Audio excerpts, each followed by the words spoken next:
So thank you all for coming. It's great to see so many of you here today. You're going to learn how to make your LinkedIn not just be there, but sizzle. So today's webinar is brought to you by MCSC Women's Business Center and generously sponsored by Union Bank. We are a nonprofit business center serving entrepreneurs in SLO, Kern, and now Monterey counties.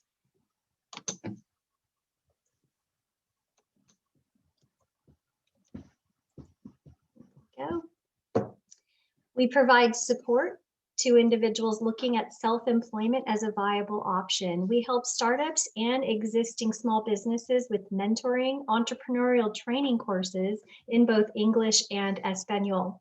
And classes like this with Kenneth today. Our consultants can help you with budgeting, marketing, social media, website development, HR, tax planning, and so much more. We have specialists across the spectrum. Our contact information is on the screen here, and I will put it in the chat box shortly. I want to thank Kenneth Dunn for presenting today. Kenneth has more than 30 years of corporate communications experience with the private sector, nonprofit sector, and high-tech companies. She's a trusted advisor in marketing and communications content development.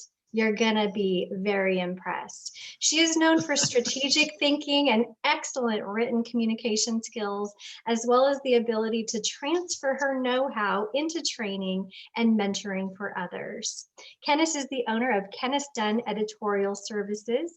She recently published a book, and we are honored to have her here for you today. But before we get started, here are a few basic housekeeping items. Number one, please limit your distractions and mute your phone. We will be muting it in the webinar anyway. We will be taking questions, however, through the chat box. So as they come up, please go ahead and enter those in. And when we get good breaks, we'll bring them to Kenneth's attention. This webinar is being recorded and a link will be provided to the audience once it is processed. We have a quick poll. We'd like you to help us understand which type of marketing efforts are working for us and reaching you.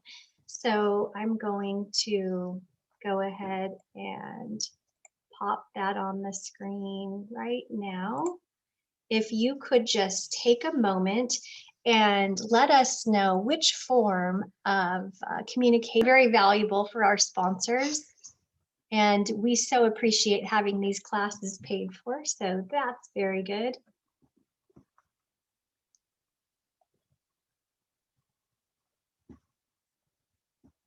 Okay, some of those answers are still coming in. While that continues, I am going to turn it over to Kenneth.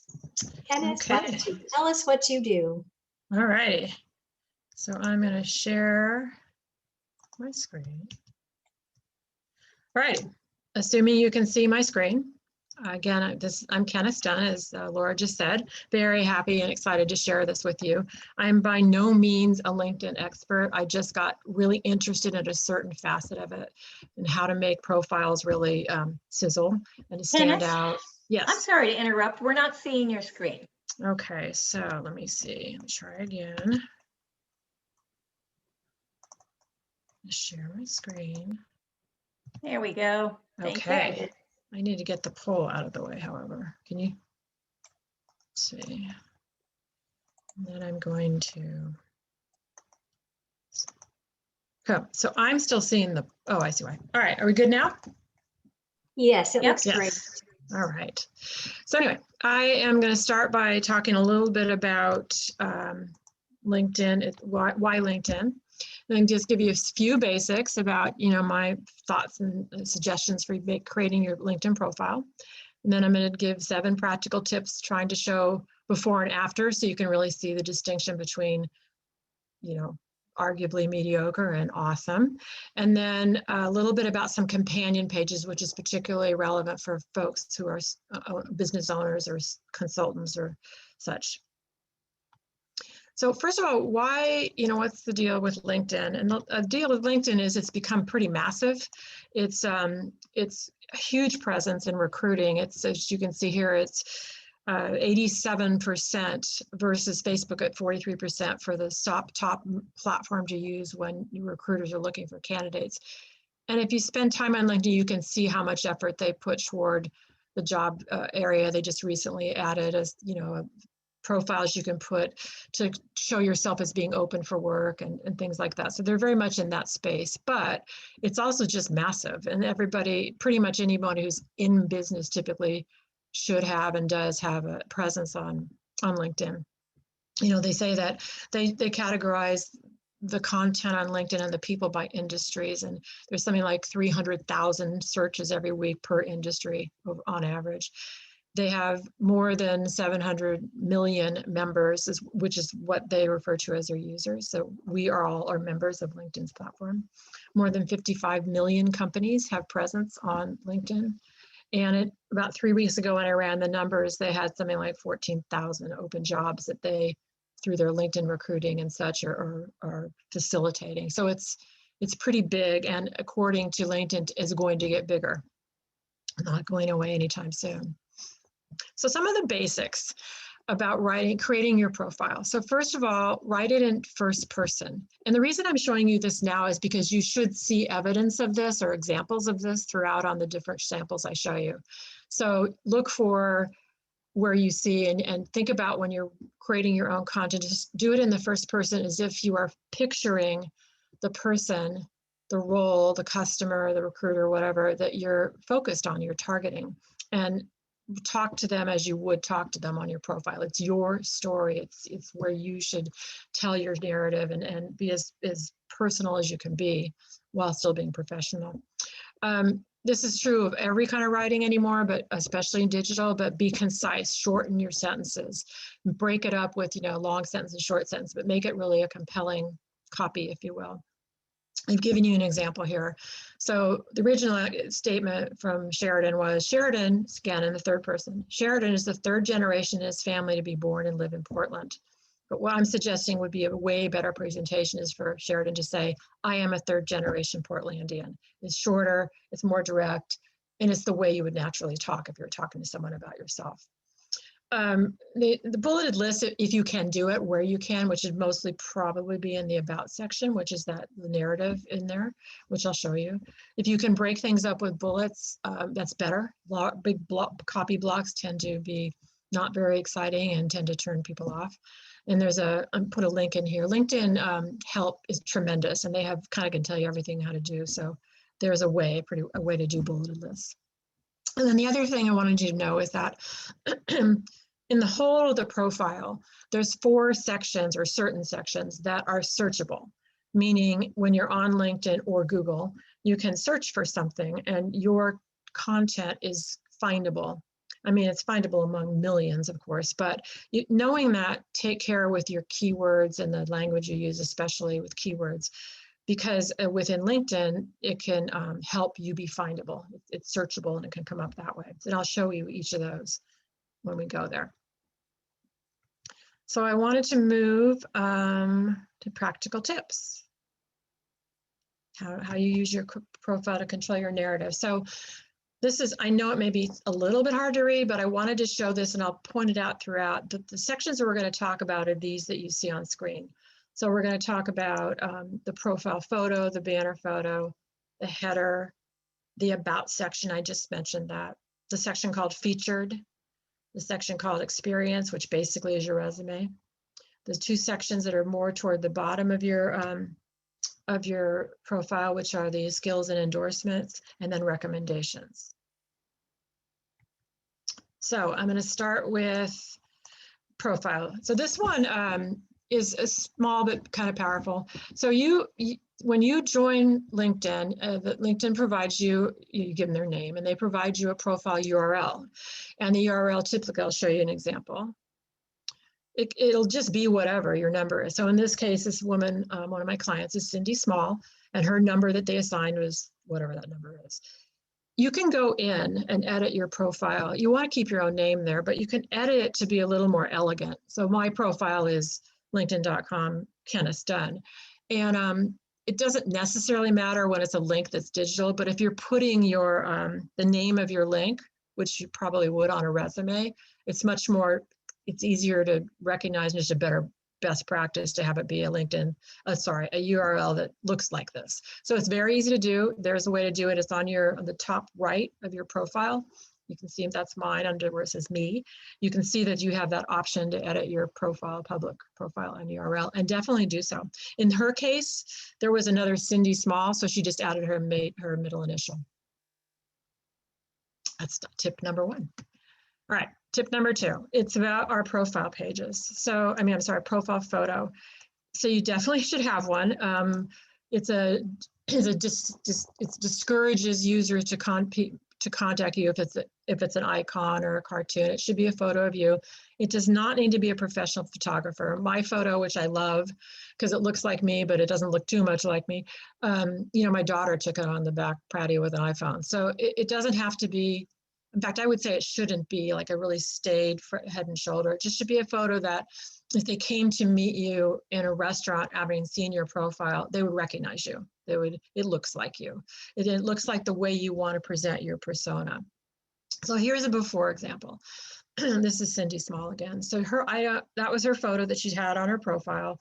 Not the greatest photo in clarity, not very bright. And then also there's another person in there with her. It just isn't professional and it's not very compelling. So we went back and added a different photo that she had. We didn't take it. And what a difference, right? She's same person, same glasses, same hair, but just a much more appealing, kind of you want to get to know her. She seems like a nice person. And I'm going to talk about banner photos next. So the banner photo, definitely have one. Don't use the default imagery that LinkedIn offers you. Choose something that's meaningful to you. The image should really just be a prompt. It's another prompt for you to tell your story. So what you want is the person that sees your profile to say, that's an interesting, I wonder what that background photo means. And when they talk to you, you have a good story that adds to, this your whole narrative that you're trying to present about yourself. So I don't even know what Cindy's background photo was, but we went through and I chose this photo. And in this case, she's a teacher and she's a third generation teacher. And this is the view of a summer school and camp that she went to as a little girl and where her father taught and where she went back and taught. So that's completely, first of all, it's personal, it's true, it's a beautiful photo, but also just gives her a whole other dimension in her career path because she's obviously a longtime teacher, she's dedicated, and it's a story she loves to tell because it takes her back to a place she really likes. So it works for her. Okay, so now the header. Now the header is the little bit of text that's below your name. And what a lot of people do, and I suggest you not do, is restate what you already can find in your resume or your experience. So that's what I did at one point. I had my title at that time. And you're wasting the valuable space. First of all, that's searchable. So that's what that little magnifying glass there means. So I don't want to put that, you shouldn't put your title in there. Put something, use keywords. I'll give you an example. Use keywords. You've got 220, which is pretty accommodating, of the traits that you want someone to know about you. I change this a lot. Like as Laura said, I just finished writing a book, published a book, and I've been marketing it right now. So I'm using my LinkedIn profile to help me do that. So those are keywords for my book. But another person might have, I'll show you some examples, keywords that relate to their company or their service they provide. And and again, they're searchable. So if someone happened to be searching for awesome gift book, which I don't know that they would on LinkedIn, but if they were, they would find, I would be brought up into their search. So use your keywords. I like the little pipes, the little standing lines, because it divides it. It doesn't take up words. It isn't meant to be a sentence, but it's a really powerful way to do that. And now that I said that, when you looked on LinkedIn, you'll see a lot of people use that. I like to say, if my name is the name of my book, this is the subtitle. So the book, Kenneth Dunn, the subtitle is book author, indie author, etc. All right, back to this just to show you where we are. So we talked about the profile photo and the banner photo and the header. And now we're going to talk about the about section. So the about section is about 2,000 character limit, which is quite a bit. You can get a lot in there. And this is your story. So again, write it in first person. Don't do a job history recitation. They'll get that below. Don't talk about your current job or your employer. This is not their showcase. This is your showcase. And I like to also say that it's something that it's a chance to tell something that they can't readily find on your resume. So that's again why you wouldn't want to talk about your job history and the like. So I'm going to give you I'm going to give you one example.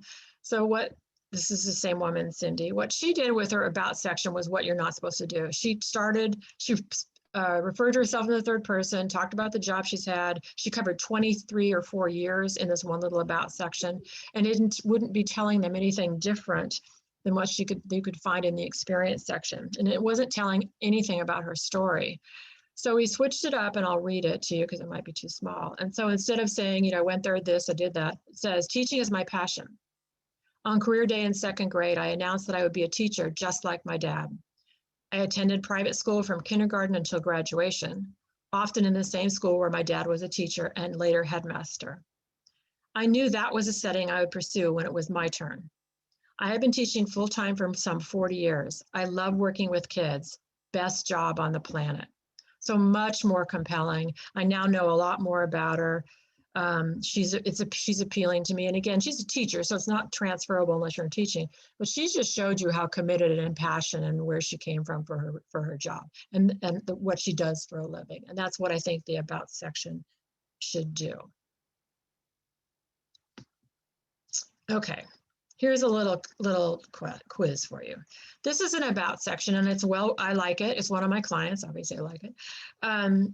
And remember when I said that the about section could tell you something that you can't find on a resume or about the person? So that's partly what we did. We designed to do this. So, he said, I'm a Portlander. I enjoy being outdoors. I like working for local companies. I want to help Portland companies make Portland strong. I was a little boy, took things apart. Today, I like to take processes apart. Some people think I'm reserved, but actually I'm more the quiet observer. I like to listen thoughtfully, take things in, analyze the options, and execute for a better solution. I'm fiercely competitive. My coworkers describe me as determined and a focused workhorse.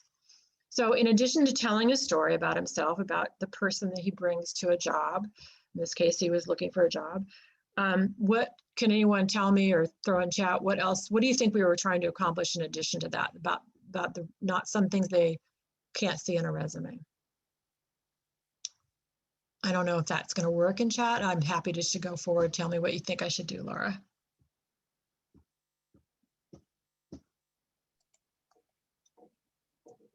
About the PowerPoint?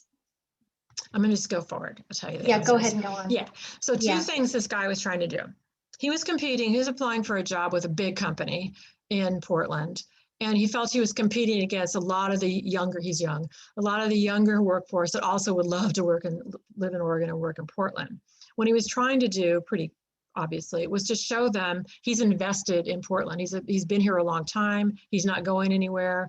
So he wants to make sure he's the one among all that they look at twice, because he's committed to the company, he's committed to Portland. So that was one of the things that was really strong theme for him. The other, and that second area, is this guy is super reserved and shy. He does not do well with the recruiting, the screening interviews. He often doesn't get beyond them because he's just not that guy. But he's excellent at what he does, and he's a valued employee, but he has struggles with that. So what he wanted him to do is to maybe, tip them that when they do call him, because all recruiters look at profiles, that they would say to themselves, okay, this guy isn't really great on the phone, but I remember that about him. I remember that he said he's a listener and he's that kind of thing. So that's what we were trying to use. And that's what I mean by use the about section to reveal something about yourself that you want them to know without, they're not going to find out any other way. All right, I'm going to go talk about featured. So the featured section is really a great section. It allows you to upload media, photography, video, the like, to share. You can share posts. You can pretty much share your resume there if you want to, though I don't suggest you do that. But and you can caption your images. And then this is Cindy's again, the teacher. She didn't want to do a little sub story, but you could. So you could have a caption, and then you could have like basically a testimonial. You could have, you know, a copy block about what it is.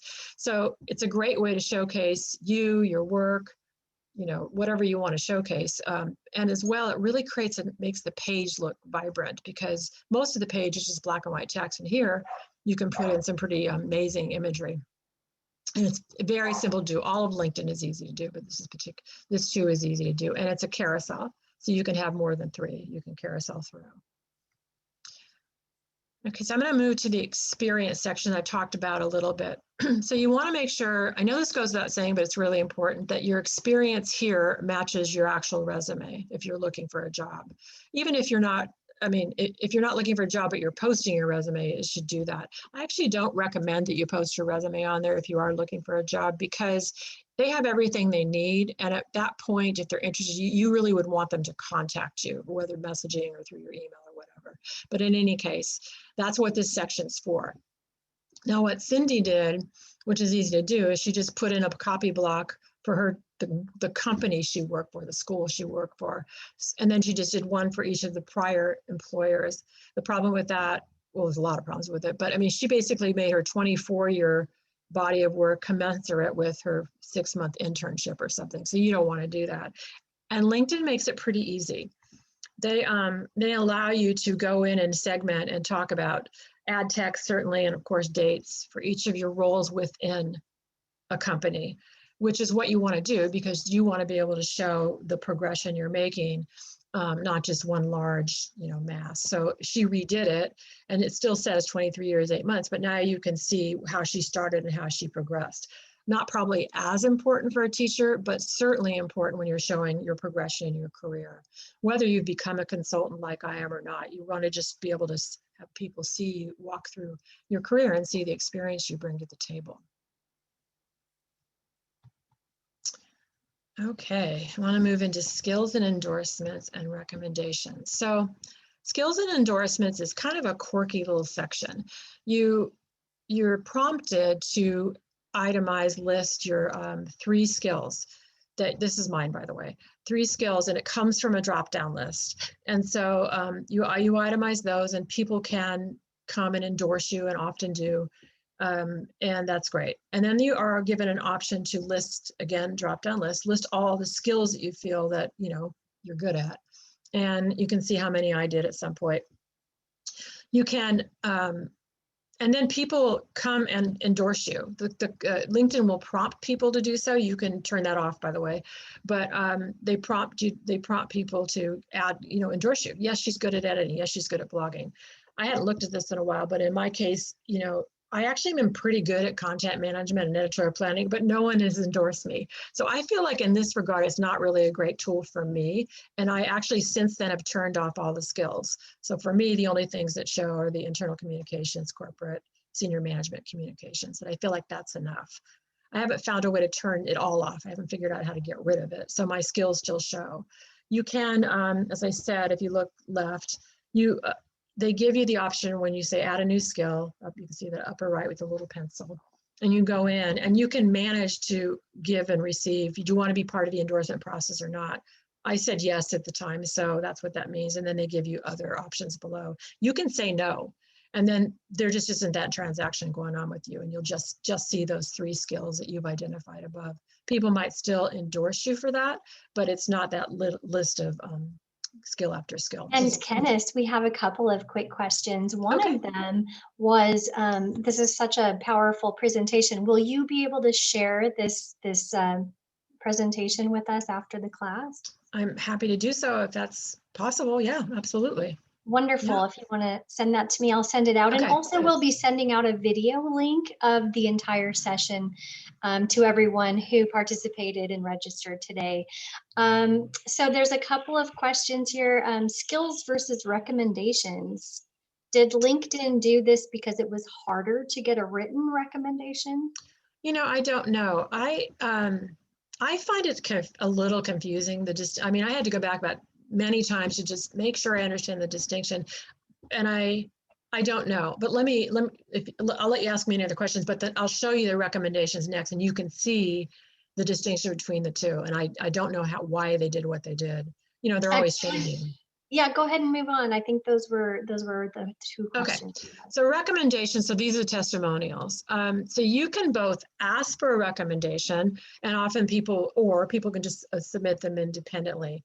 This is, you see that little little lens thing up at the top. These are searchable. And again, I don't want to make too big of a deal of that, but if someone has consistently used keywords in all of your recommendations that relate to you, it will help your people find you. You can, like I said, you can ask for recommendations by clicking that little thing, right? The little pencil mark, and it's pretty simple, as LinkedIn tends to be. It just says, who do you want to ask for a recommendation? LinkedIn sends it out. You see the recommendations, they come back to you directly. You can choose, you can accept them and they show up. You can choose to not have them be visible. I know it's not really like you're rejecting them, you're just saying, thank you, but I'm not going to put them up. And you can also go back and say, could you change, you spelled the company name incorrectly, or could you not use the word brilliant, or you can ask them to revise as need be. So you have full control over what shows. And it's very affirming and a really good presentation when you have your customer testimonials there, or if you're looking for a job, the people you work for. It's a really nice balance to a profile. And again, people search on it, so it's another way for you to be able to have your presence found when you need to. I've tried to put links in wherever. Again, this is real simple. Everything LinkedIn does is pretty simple. I don't know that it answers the question, but that's the distinction between the two. One is sort of qualitative and the other is more quantitative, if you will. Okay, I'm going to move into companion pages. Were there any other questions? I'll move on. So we're going to help. There's two companion pages that I want to show to you. I don't know that LinkedIn calls them companion pages, by the way, but that's what I think of them, so I'm calling them that. The first is a company page. The process for creating either is very similar. I think they even actually start on the same help page. I just wanted to show you, it's really like 3 steps. And your company page is your company page. So IBM has a company page. Cisco has a company page. I have a company page with my little tiny company. And so, you want to have that. Everything that before was about your personal individual profile. And then, so this is how you then segue your customers or your users over to your company page. So I've got a couple of examples to show you. So Cindy Villanueva is, this is her personal profile page. She's done a really nice job. She's got a great background picture. She used the little keywords there with to keep her interesting, continuing to explain herself in her narrative. There's her about section. And she's the owner of a company called Knockout Marketing and Strategies. So she has that, if you see, she has that right there as her first experience. It's her first, it's her most current body of work that she wants to showcase.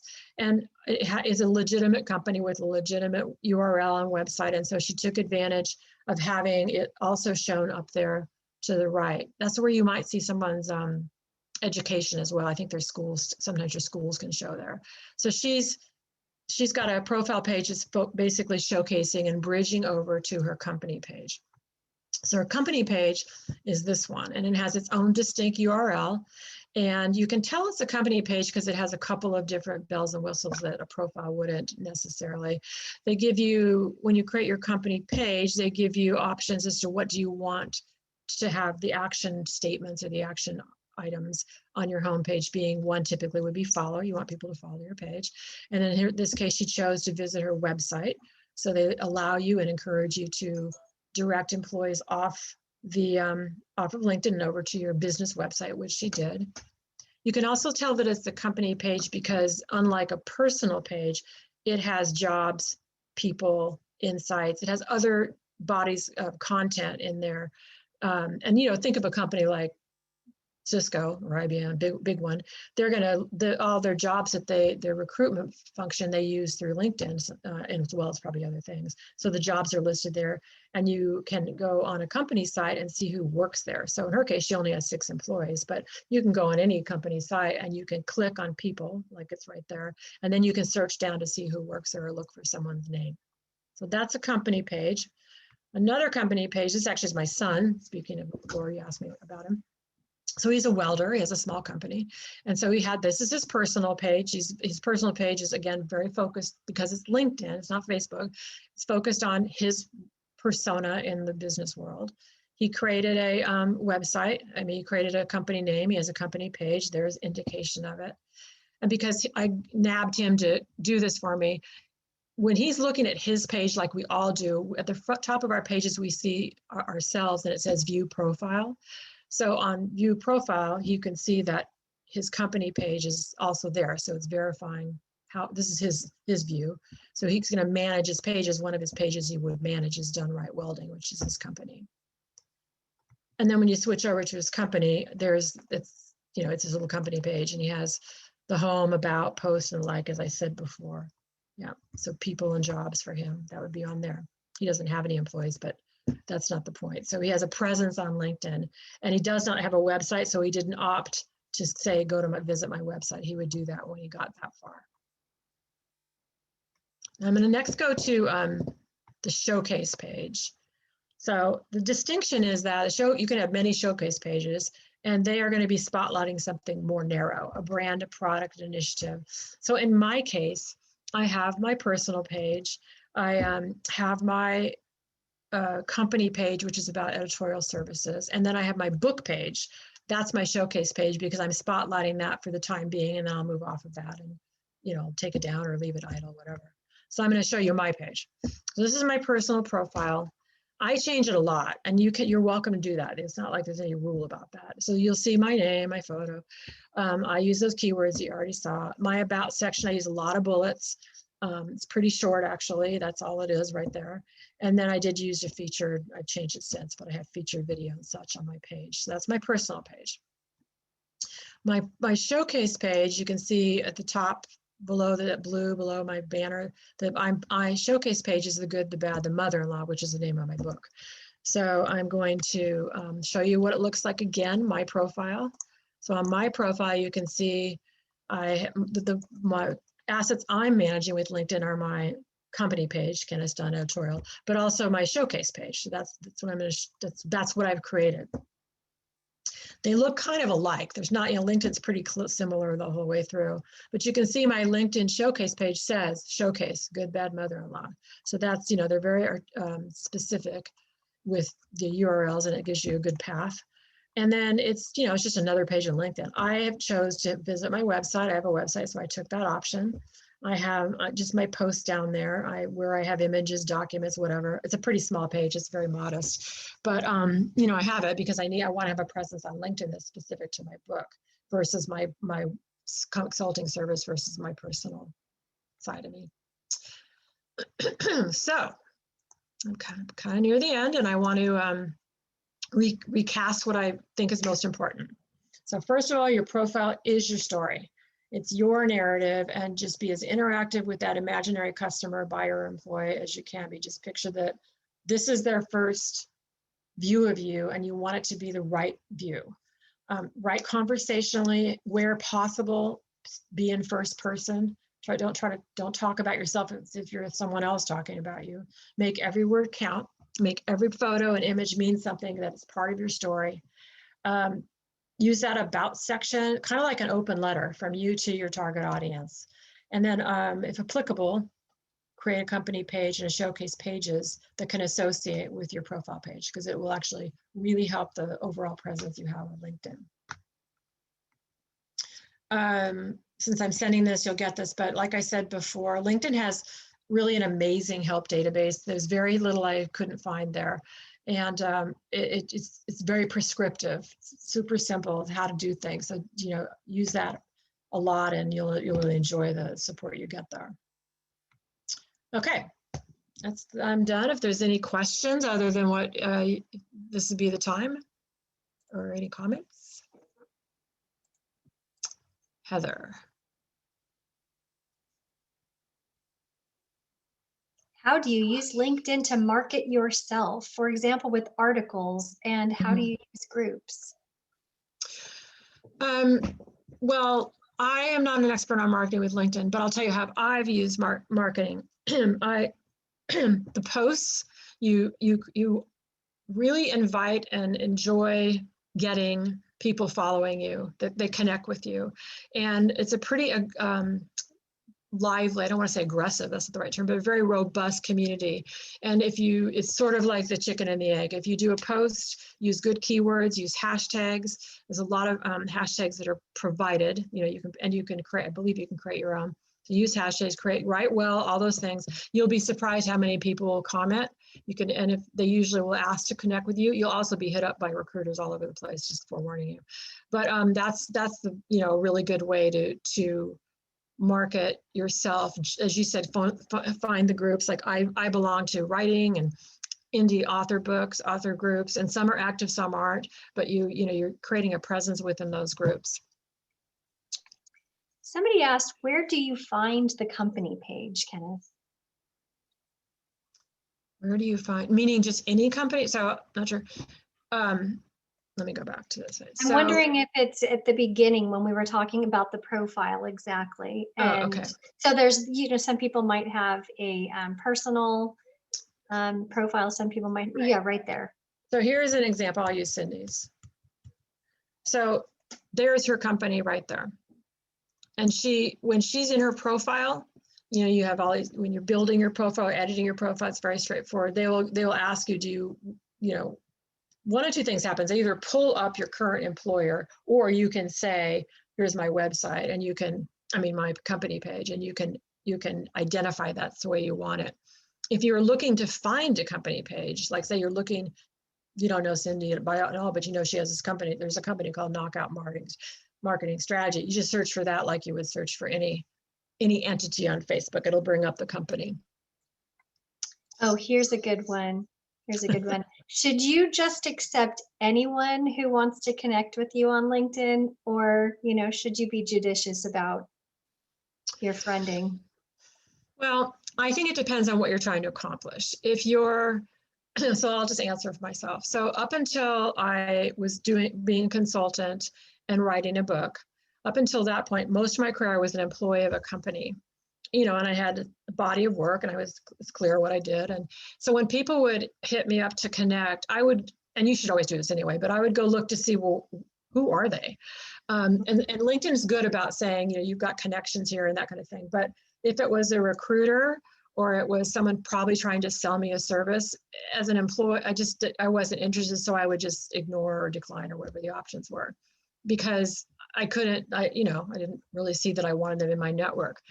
Since I'm in a different position where I'm not so much the consulting part, but more about having written a book, and I don't know necessarily why they're now suddenly I'm a little more public. So I still always go look to see who it is. And if they're a recruiter, I still decline because I'm not looking for a job.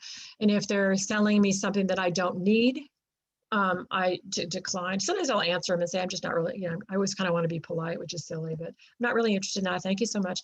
But I'm still a little bit picky about who's in my network. But if they just are somebody that's in a company, and I think, well, what the heck, maybe I do, maybe I can learn something from them. So I just make my decision based on gut, really.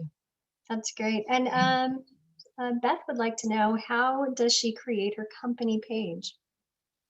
Okay, so it's pretty simple. Let me get over to their instructions. No, sorry. It's a problem with, okay. So you go into LinkedIn Help and go, how do I create a company page? Up will pop this page that I'm showing right here.